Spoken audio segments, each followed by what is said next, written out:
we want our communities to be vibrant.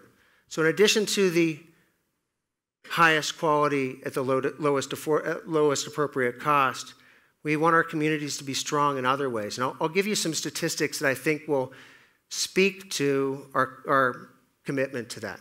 As I started to get to know the system and understand the state, I realized I didn't have a clear picture of what our overall economic impact was to the state of Utah. So we asked the Kem Gardner Policy Institute at the university to go ahead and study this for us. We discovered some really interesting things. So when you think about our direct economic activity plus everything that goes around it, we actually account for about 6.5% of Utah's economy. About $436 million of state and local taxes. And this is my favorite statistic, and I'd like to just pause on this for a second. So we have about $6.5 billion in revenue at Intermountain, with a margin of about $275 million.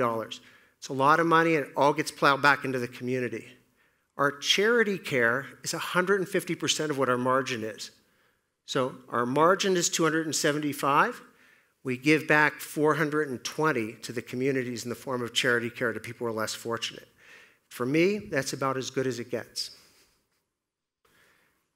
Overall, the activity at Intermountain generates 143,000 jobs, $7 billion in people's salaries, and an overall economic impact of $10 billion to the state.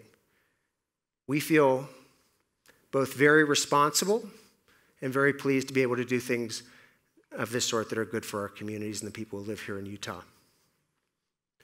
So we're 1,500 employed doctors, 3,500 affiliated physicians, about 700 advanced practice clinicians, another 1,000 affiliated advanced practice clinicians.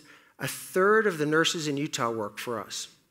We have 27,000 other caregivers, 1,600 volunteers, and all in all, about 39,000 human beings devote their lives to our mission, vision, and values. And we are the largest private employer in the state of Utah. So I grew up in a household where nothing was prized more than education and healthcare. And I'm really proud that we're able to reach the nexus of that at Intermountain.